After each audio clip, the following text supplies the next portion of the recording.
महाड तालुक्यातील मुठवली येथील वाळू डेपोतील डंपर चालकानं एका वृद्ध शेतकऱ्याचा सोमवारी बळी घेतलाय।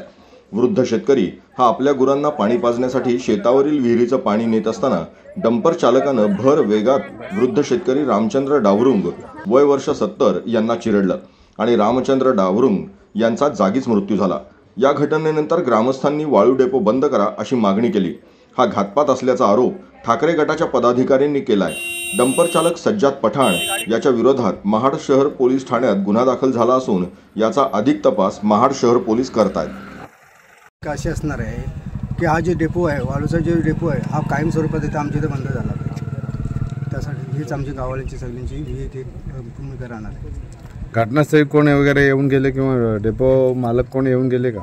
डेपोचे मालक आतापर्यंत आले नाही, पण त्यांचे जे काय पार्टनरशिपमध्ये असणारी लोक जे आहेत ते या ठिकाणी हजर झालेले आहेत। आता पार्टनरशिप पार्टनर जे आहेत ते जे डेपोचा जे मेन मालक मुंबईमध्ये राहतो तो का अजून या ठिकाणी हजर झालेला नाही। अधिकारी वर्ग येऊन गेले, अधिकारी तहसीलदार आणि हे येऊन गेलेले। त्यांनी काय सांगितलं तुम्हाला? त्यांनी म्हटलं आता सध्याला तरी आपला जे डेट झालेले आहेत त्यांचं आपण हे झाल्याच्या नंतर आपण हे बघूया इथलं। आम्ही त्याने तहसीलदारांना आम्ही असं एक बोलणे केले की आता आम्ही लोक जे एक हा डेपो आहे तर आता आम्ही सगळे JCB लावून हा पूर्ण बंद करणार आहोत आणि आम्ही तो काम चालू केलं आहे बंद करण्याचं। गुन्हा दाखल केला की नाही ते आत्ता बाजून आम्हाला त्याची काही माहिती नाही। तहसीलदार म्हटले की आम्ही ते जी प्रोसिजर आहे आमची ते आम्ही चालू करणार। नुकसान भरपाई त्यांचा त्याची बोलणी आम्ही काही केली नाही की त्यांचा मुलगा आम्ही मुलगा त्यांची पूर्ण फॅमिली मुंबईला असल्यामुळे आम्ही त्याचा काही निर्णय घेतलेला नाही।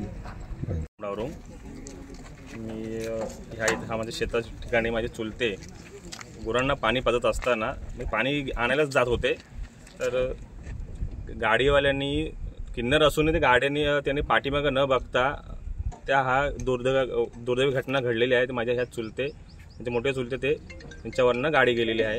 त्यांचे ते कमरेपासून पूर्ण त्यांचा काहीच भाग शिल्लक राहिलेला नाही, फार त्यांचा पूर्ण हे चुराडा झालेला आहे। तर ह्याच्यावरती शासनाने जी काही कारवाई ती योग्य पद्धतीने आणि त्वरित करावी हीच म्हणजे माझे ग्रामस्थ आमच्यासोबत आहेतच आणि ग्रामस्थ जे निर्णय जो घेतलेला आहे तेव्हा ते आम्ही पूर्ण ठामच राहणार शेवटपर्यंत। घटना डेपोची इथं झाली, डेपो संदर्भात काय सांगायचं?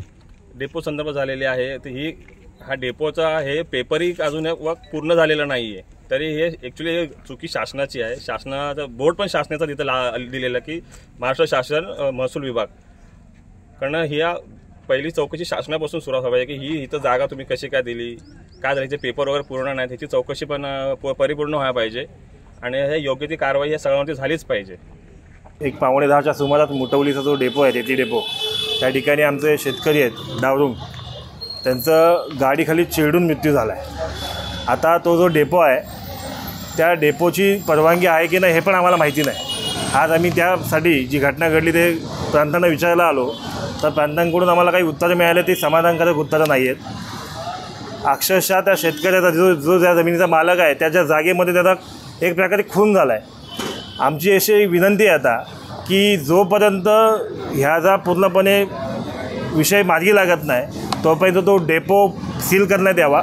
तिथं जी काही रेती साठवणूक केलेली आहे त्याची कुठली परवानगी यांच्याकडे आहे की त्याची माहिती अजून आम्हाला मिळालेली नाही आहे।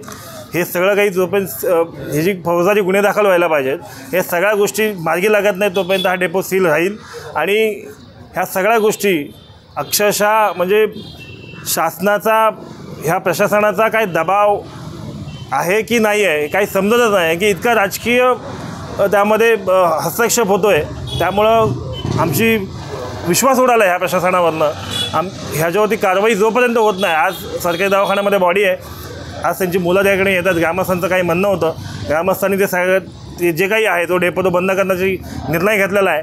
त्या ग्रामस्थांच्या पाठी आम्ही 100% शिवसेना उद्धव बाळासाहेब ठाकरे पक्षाच्या वतीने आम्ही सगळेजण त्याच्या मागे ठामपणे उभे आहोत। जो डेपो सील होत नाही तोपर्यंत आम्ही त्या ठिकाणी जी काही पुढची कारवाई होत नाही तोपर्यंत आम्ही ह्याचा पाठपुरावा करू।